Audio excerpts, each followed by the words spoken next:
Friends, Whedonites, countrymen, lend me your ears. I come to praise Shakespeare, not to bury him, by reviewing a film adaptation of his work.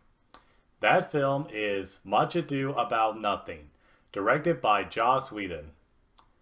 The story of how this came to be is so fascinating. Joss has had Shakespeare readings at his home with his actor friends. He even had an idea for Hamlet that would involve modern technology. But then the Ethan Hawke movie came out and he could do nothing about it. Though I'm sure his version would be a lot better.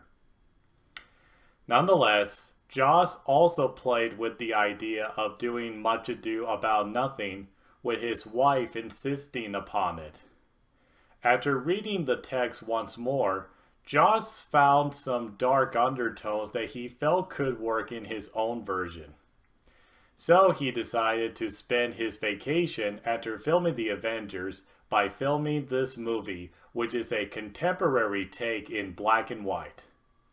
Now, I know some people would bring up the other film version done by Kenneth Branagh and prefer that one. And yes, it's a very good adaptation. And yes, I will be making some comparisons, though I'll try to keep them at a minimum.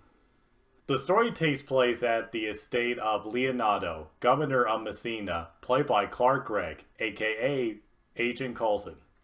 Don Pedro has returned from battle and plans to stay with Leonardo along with other companions, notably Claudio, who falls in love with Leonardo's daughter, Hero.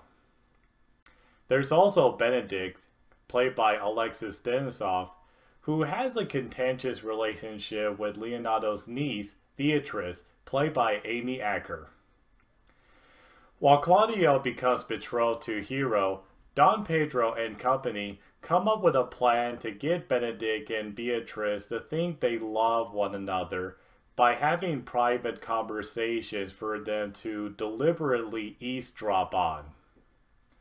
But Don Pedro's bastard brother, Don John, played by Sean Marr, plans to break up the wedding between Hero and Claudio by creating a false truth about Hero.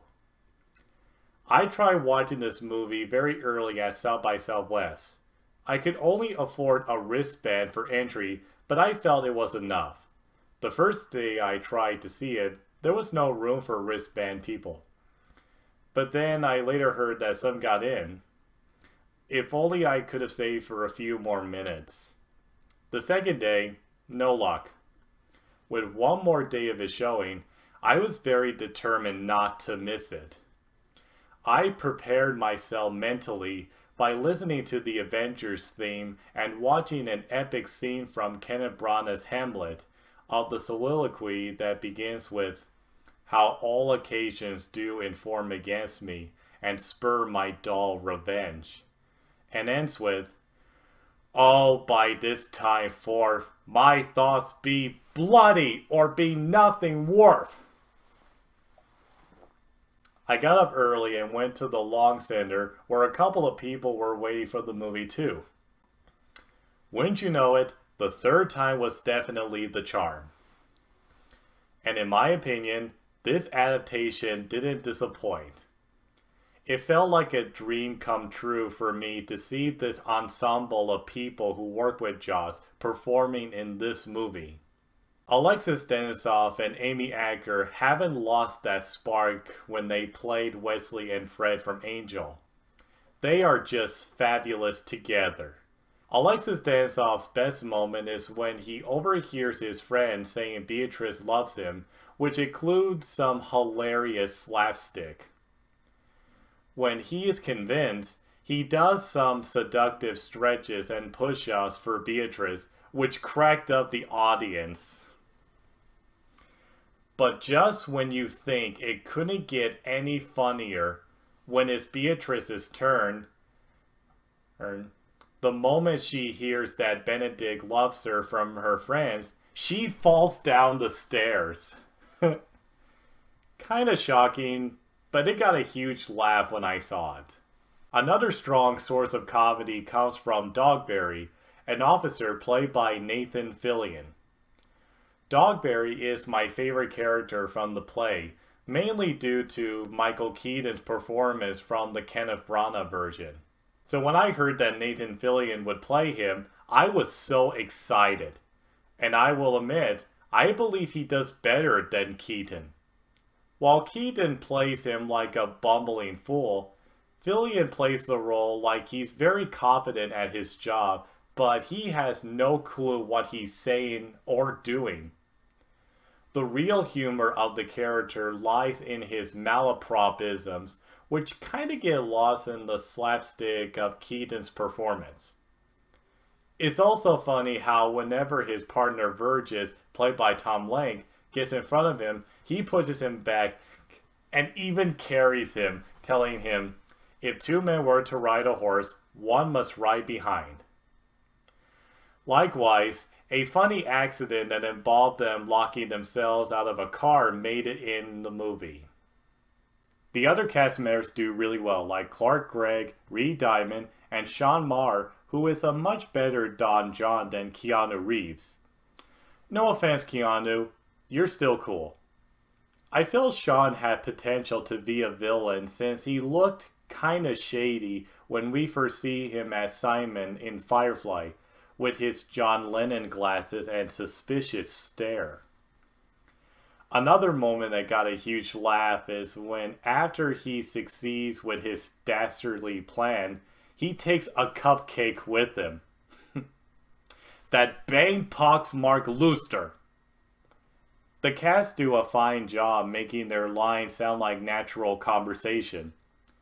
There were a couple of instances where the lines were matched with modern elements. Like at the beginning, Leonardo says, "I learned in this letter that Don Pedro from Aragon comes this day to Messina," referring to a text or email on his BlackBerry. Also, when Dogberry gives the watchmen their charge, he says, "If there be any way chances, call up me."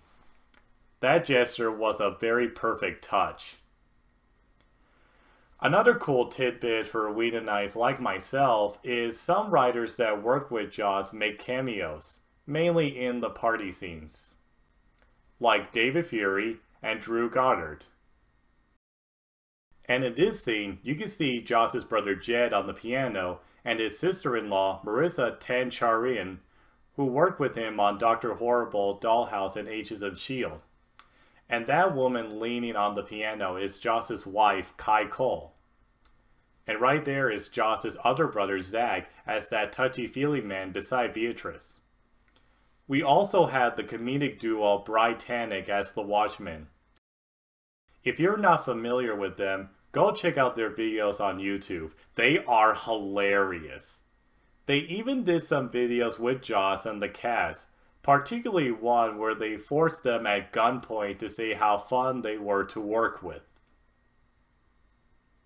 Aside from the cast, the movie is shot beautifully in a homely fashion. This was filmed at Joss's home in 12 days, and it turned out very nicely. Joss also does his very first score for this movie, and it's not half bad. The arrangements for the songs are very good, especially Sigh No More, which has a very catchy beat that stayed in my head for many months. There were some changes and interpretations that were interesting, like the role of Conrad, one of Don John's accomplices, is gender swapped with Ricky Lindholm in the role. And Don John's other accomplice, Baracchio, this kid, has a crush on Hero. I like how Joss came to that conclusion when he noticed how Baracchio knows about Hero's whereabouts. It's also clever how he admits guilt when he thinks Hero is dead.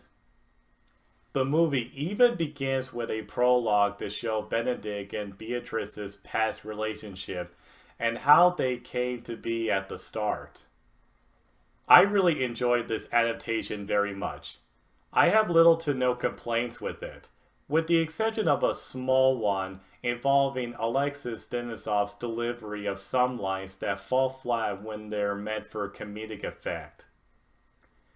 But he shines in the slapstick scenes, and in some lines I could hear a slight hint of that English accent he spoke when he played Wesley in Angel. The cast members are so enjoyable, and the whole movie feels like being at a great party that you never want to end. It's just a total delight with some dark themes, but it ultimately ends on a very happy note. So in the end, Much Ado About Nothing gets my strong approval.